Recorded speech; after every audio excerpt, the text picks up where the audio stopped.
I'm 55 years old and nearing retirement and believe I have followed my passion and synchronicity. Why am I discovering Bashar only now? What is my higher mind trying to tell me? What's next? You are discovering this information now because now is the timing for it. Now is when you're ready for it. Now you can implement it, especially if you are retiring. Now you are free to implement whatever you wish that is representative of your passion, even more so. And therefore, there may be value in some of the information we are sharing with you to allow you the opportunity to do this now that you have timed the finding of this information with the idea of freeing up your time schedule.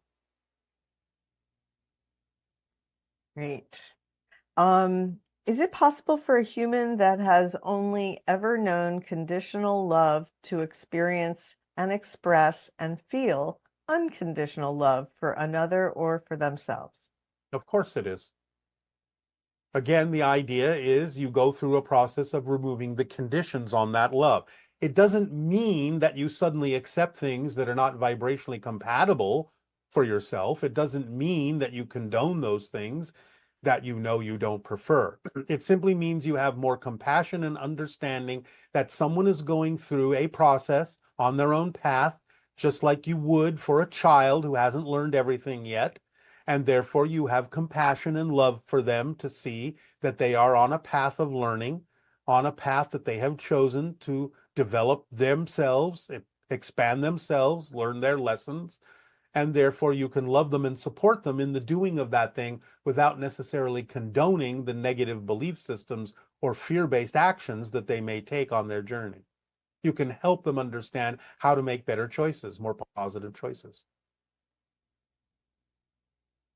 And the next question is, I've heard you say that negative beliefs will do everything in their power, including hiding themselves. Yes. Will you please say more about this? Well, again, you have to understand that negative beliefs will use denial to make it seem as if there's nothing to look for. So they use denial because a person that is in denial is also in denial that they're in denial. And therefore, it forms kind of a double protective layer for the negative belief that you don't even think there's anything to go looking for. You don't even start exploring. So that's how it uses the idea of denial to hide itself by creating this sort of double barrier, this double shell. Because someone can recognize they may be in denial of something and refuse to face it, but then the negative belief can also make it seem as if there's nothing to look for, that they're in denial of being in denial. So it can be a very powerful filter to break through. But again, if you understand that this is how beliefs, and especially negative beliefs, work, then you can always go exploring to see if you are in fact in denial about being in denial about something. And the next question is, if you've survived years of sexual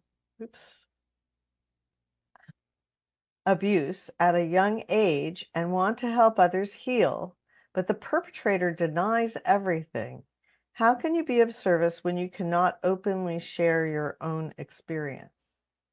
You can openly share your own experience. You don't necessarily have to name the perpetrator. You can simply use what was done as a general example in order to illustrate the points that you are making to help others.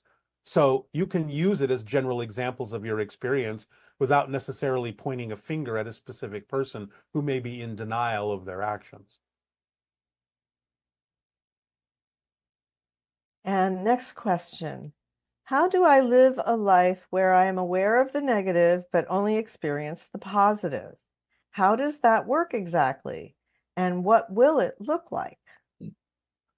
Again, you can be aware that there will always be an opportunity to choose the negative, but you have to get to a point where you realize it makes no sense to do so.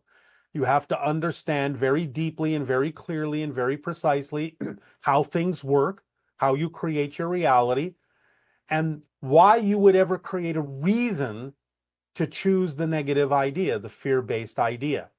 And again, remembering the formula and the fourth step of remaining in a positive state no matter what happens is what will allow you to transform any experience, even ones you don't prefer, ones that are out of alignment with who you choose to be. It'll allow you to transform them and get a benefit from them no matter what they are. So the idea is to, again, to understand how this all works and to use it precisely. And then you can recognize there will always be the opportunity to choose something negative, but it will simply no longer make any sense for you to do so. You will never react even to something that you don't prefer in a negative way. Remember, it's not about what happens, it's about what you do with what happens that makes the difference. So no one is saying that something may not manifest ever again that you don't prefer. That's not what we're saying. It doesn't mean those things can't manifest. It simply means, what are you going to do if it does? Are you going to stay in a positive state so you can get a benefit from it? Or are you going to react negatively to it as if something is wrong just because it manifested? You're always given an opportunity to learn a lesson from something. So don't go by what it is, go by what you do with what it is. Perfect, because that just answered the next question. So I will move on. All right. Discernment, how can we best differentiate which information is coming from our physical mind and which is coming from our higher mind? It's not always clear. Well, it depends on what kind of information you're talking about.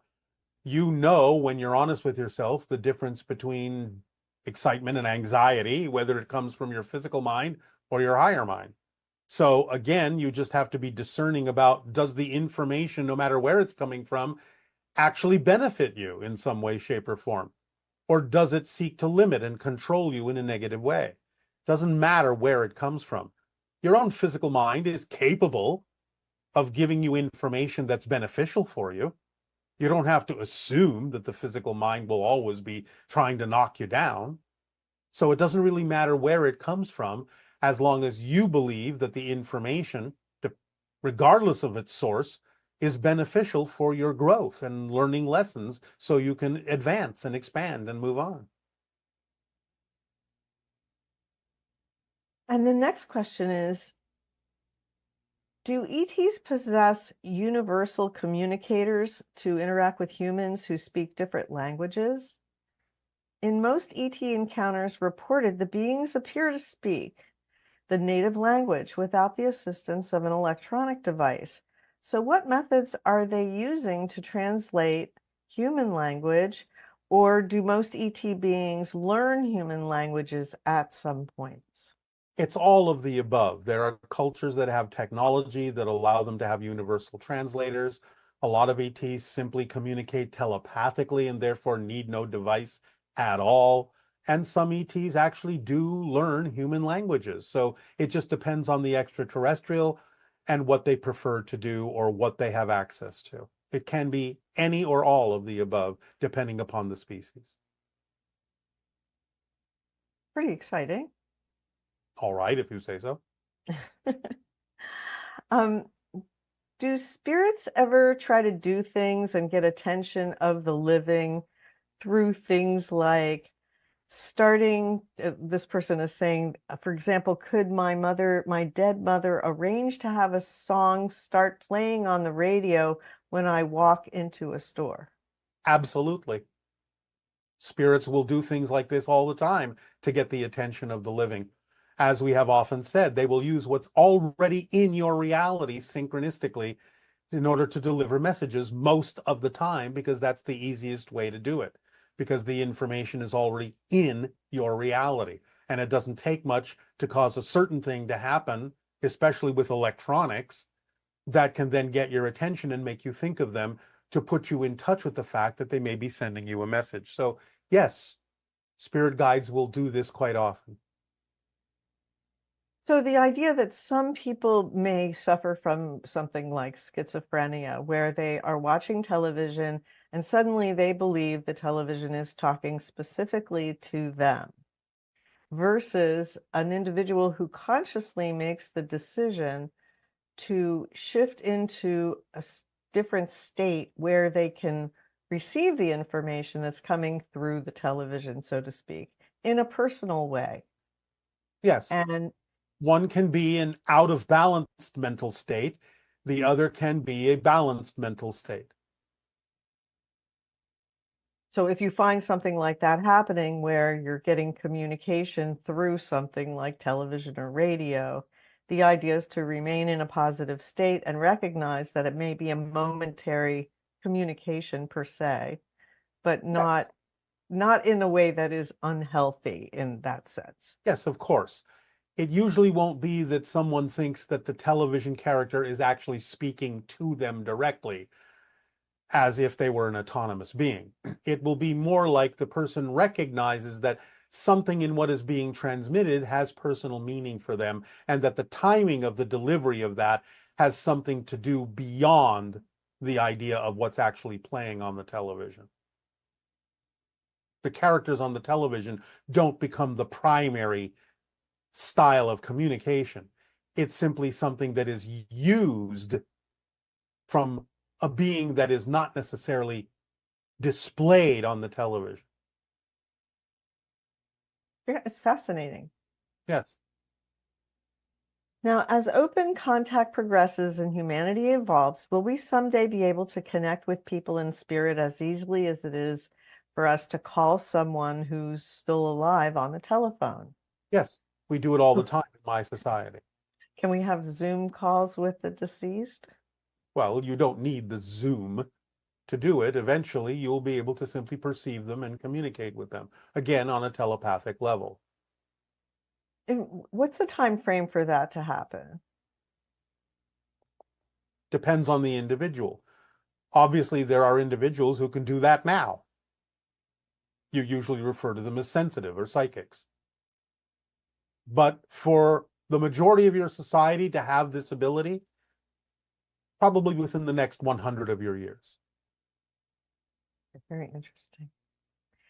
And when we leave physical Earth, do we retain only our level of consciousness after death? What happens to the mind? No book or source seems to explain what occurs with the mind after death. Well, the physical mind is the product of belief systems that are no longer relevant when you're a spirit, but you retain the experience that the physical mind had in much the same way that you retain memories of childhood, even though you're no longer a child. So the idea is the experience you had as a physical being with a physical mind is always retained as a part of you. It will always be a part of you when you go back into spirit, because you need to learn from it. You need to add it to the overall information that helps you make decisions as to what to do next. So you will never lose the experience or the memories of the experience, so to speak, but you will not necessarily have a physical mind in the same way that is determined by the belief systems that create the physical mind. You will be above and beyond that. You will have your own identity. You will recognize yourself, but in a different way. And is it possible to keep shifting into realities where a loved one is alive, even though they're dead in other realities? It's a rare thing and usually not necessary, because there are lessons to be had, especially in this day and age, about someone no longer physically being in your reality.